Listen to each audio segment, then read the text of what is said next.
Good morning વિદ્યાર્થીઓ. ધોરણ 11 વિષય છે વાણિજ્ય પત્ર વ્યવહાર અને સેક્રેટરિયલ પ્રેક્ટિસ, જેમાંનો આપણે પહેલો વિભાગ જે છે પત્ર વ્યવહાર, એમાંનું ચોથું ચેપ્ટર છે વાણિજ્ય પત્રનું સ્વરૂપ. વાણિજ્ય પત્રના સ્વરૂપમાં આપણે આગળના વિડીયોમાં 1 માર્કવાળા પ્રશ્ન જવાબ છે એનો અભ્યાસ કર્યો હતો. આજે આપણે આ વિડીયોમાં વિદ્યાર્થીઓ અગત્યના એવા વિધાન સ્વરૂપના મોટા પ્રશ્નો છે જે 3 માર્કમાં પૂછાઈ શકે એવા પ્રશ્નોનો આપણે અભ્યાસ કરવાના છીએ. તો આપણે જોઈએ પહેલો પ્રશ્ન વિદ્યાર્થીઓ, પત્રના મુખ્ય ભાગનો મધ્ય ફકરો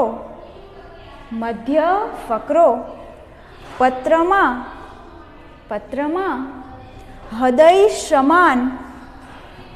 સમાન છે, સમજાવો.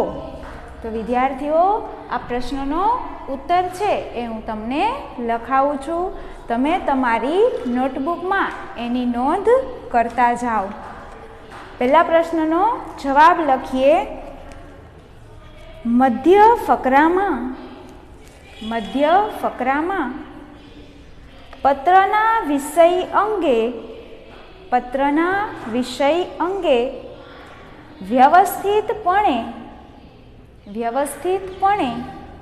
તમામ બાબતોની જાણ કરવામાં આવેલ હોય છે. પોઈન્ટ પાડીને લખો વિદ્યાર્થીઓ. પહેલો પોઈન્ટ, યોગ્ય વાક્ય રચના પસંદ કરીને જે હેતુસર પત્ર લખવામાં આવ્યો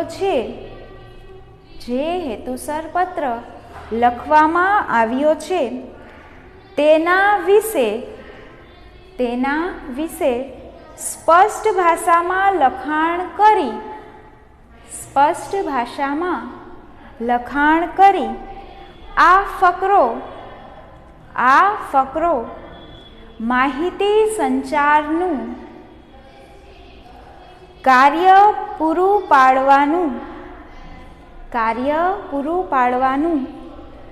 કામ કરે છે. બીજો પોઈન્ટ કરીને લખો વિદ્યાર્થીઓ.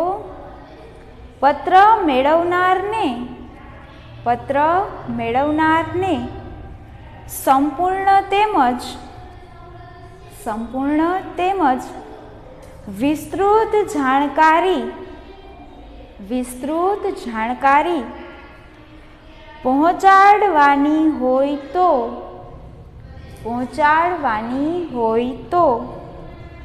આ ભાગમાં એક કરતાં વધુ ફકરાઓ વિવિધ મુદ્દાઓની છાણવટને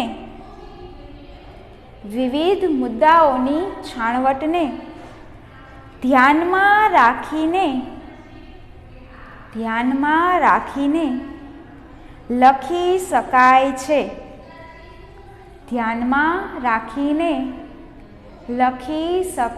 છે.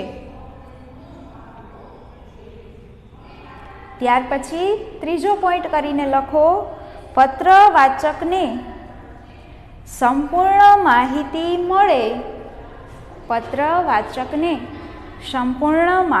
મળે અને તેનો રસ જળવાઈ રહે એવા ઉપાય આ વિભાગમાં કરવામાં આવે છે. પેરેગ્રાફ કરીને લખો. આથી પત્રના મુખ્ય ભાગનો મધ્ય ફકરો પત્રના હૃદય સમાન ગણવામાં આવે છે. પત્રના હૃદય સમાન ગણવામાં આવે છે. ત્યાર પછીનો બીજો પ્રશ્ન જોઈએ વિદ્યાર્થીઓ. વાણિજ્ય પત્રોમાં તાજા કલમ પત્ર લખનારની બેદરકારીનું સૂચન કરે છે.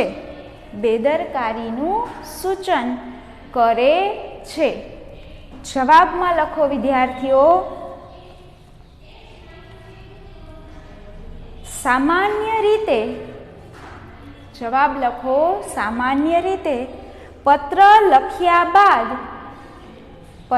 લખ્યા બાદ જો વધારાની માહિતી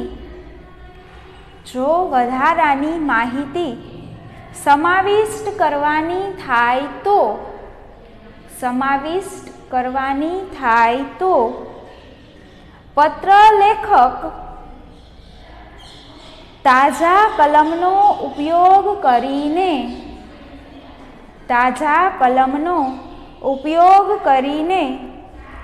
વધારાની માહિતી આપે છે. તાજા કલમ પત્ર લખનારની બેદરકારીનું સૂચન કરે છે.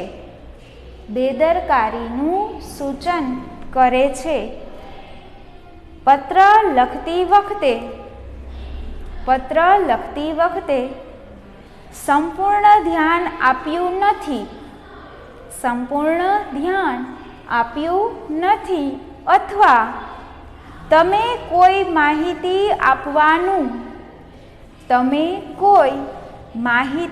આપવાનું ચૂકી ગયા છો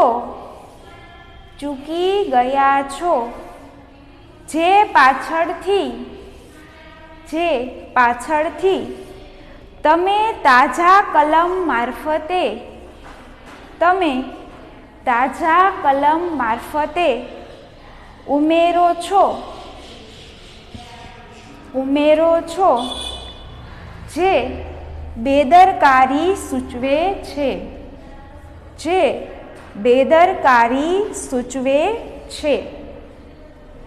ત્યાર પછી જોઈએ આપણે ત્રીજો પ્રશ્ન. મથાળું એ પેઢીના વ્યક્તિત્વની અભિવ્યક્તિ છે. મથાળું એ પેઢીના વ્યક્તિત્વની અભિવ્યક્તિ છે.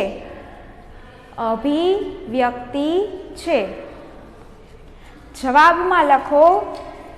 સામાન્ય રીતે વ્યાપારિક પત્રોના મથાળામાં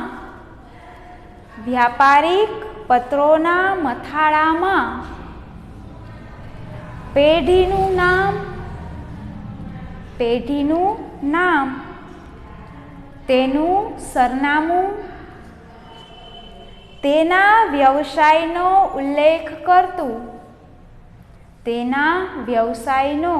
ઉલ્લેખ કરતું પ્રતીક અથવા ચિહ્ન,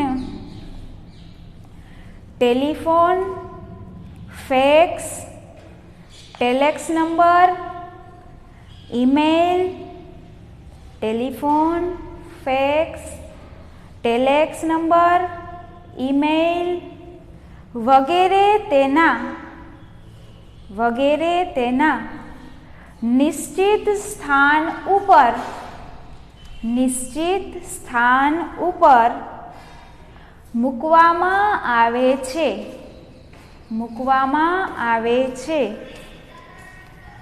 જેમ માણસની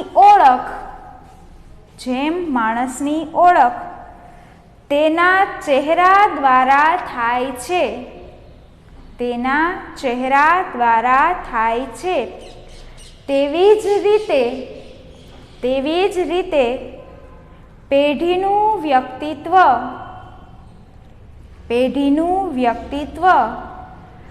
તેના મથાળા પરથી જાણી શકાય છે. તો વિદ્યાર્થીઓ, અહીંયા આપણે 3 પ્રશ્નોનો અભ્યાસ આ વિડીયોમાં કર્યો. ત્યાર પછીની બાબતો છે એ આપણે નેક્સ્ટ વિડીયોમાં અભ્યાસ કરશું. Thank you.